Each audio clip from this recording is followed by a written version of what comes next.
Assalamualaikum dan hai, ini adalah sambungan kisah daripada video sebelum ni, iaitu kisah seram bekerja di hospital. Ini adalah kisah yang diceritakan oleh Kak Susi. Panggilan hantu atau phantom call memanglah tidak mustahil dan tidak juga menjadi kebiasaan di kalangan jururawat khidmat malam yang mula bertugas dari 11 malam sehingga 7 pagi. Si jururawat akan pergi ke bilik menghadiri permintaan pesakit yang menekan butang call nurse. Biasanya si pesakit menafikan atau tidak mengingati yang dia ada membuat panggilan itu. Tetapi lazimnya memang tiada sesiapa pun yang berada di dalam bilik. Ada satu insiden di mana ada seorang lelaki tua berbangsa Cina yang dirawat di bilik nombor 13. Kerana kegagalan buah pinggang. Seorang yang berkerenah dan banyak sekali permintaannya.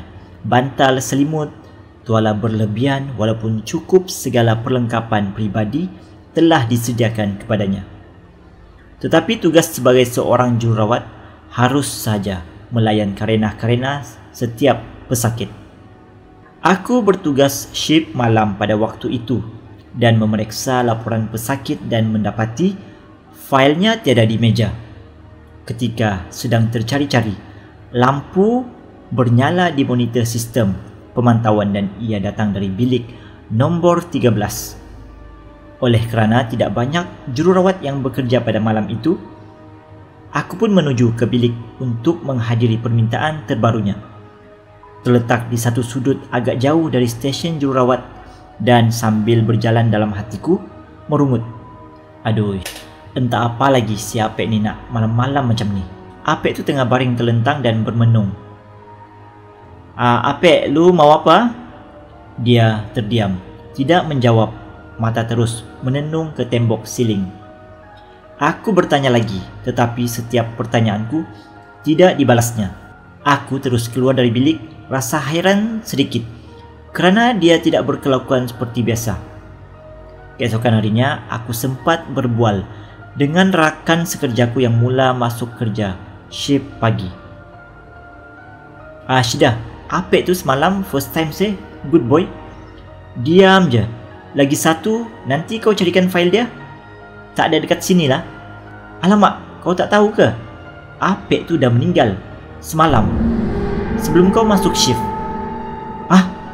Kau biar betul. Betul lah, sumpah. Dia dah meninggal. Sebab tu fail dia tak ada. Habis semalam tu aku cakap dengan siapa?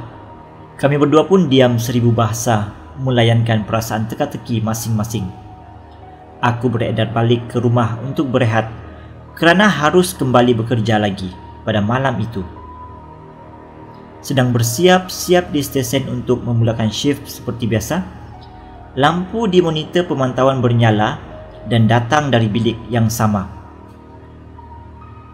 Pada sangkaanku mungkin pesakit lain telah didaftarkan. Lalu aku pun pergi untuk memeriksa. Tetapi tiada siapa yang ada di dalamnya. Aku ambil sikap bersangka baik, bimbang kalau tidak akan dapat memberikan tumpuan penuh pada pekerjaan sebelum tamat shift tugasan. Lampu bernyala lagi.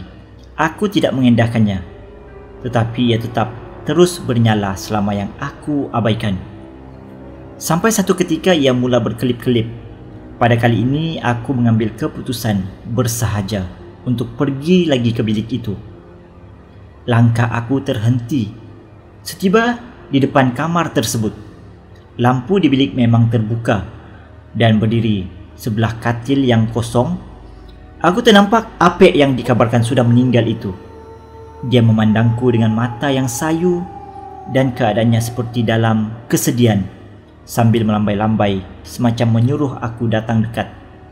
Kemudian dengan perlahan ia menjadi kabur dan tersejat ke udara yang nipis. Itulah kali pertama dan terakhir penemuanku dengan satu-satunya makhluk halus. Selepas itu hanya gangguan biasa yang sudah menjadi satu kelalian bagiku. Dan satu pengalaman yang tidak dapat aku lupakan sepanjang hayatku, di mana ada satu ketika terjadinya kematian secara rawak Ia bermula dengan seorang pesakit wanita tiba-tiba histeria, menjerit dengan sekuat hati, membuatkan para jururawat dan doktor di situ terkejut dan lari masuk ke dalam biliknya. Tidak lama kemudian wanita itu terdiam dan IV monitor menunjukkan garisan nadi hayat pula menjadi lurus, menandakan dia sudah tiada lagi. Dalam keadaan huru-hara, para jururawat dan doktor cuba membuat bantuan pernafasan pada wanita itu. Kedengaran bunyi bip dari mesin di bilik sebelah pula. Pesakit di bilik itu dalam keadaan kritikal, kemudian berjangkit kepada bilik bersebelahan dan seterusnya. Begitulah pengulangan corak keadaan. Satu demi satu pesakit menjadi nazak. Seramai 4 pesakit meninggal tanpa dijangka pada malam itu. Aku pun sampai sekarang tidak tahu punca yang mengakibatkan kematian serentak sebegitu. Seterusnya kisah daripada seorang jururawat yang bernama Marilyn. Nantikan pada part seterusnya.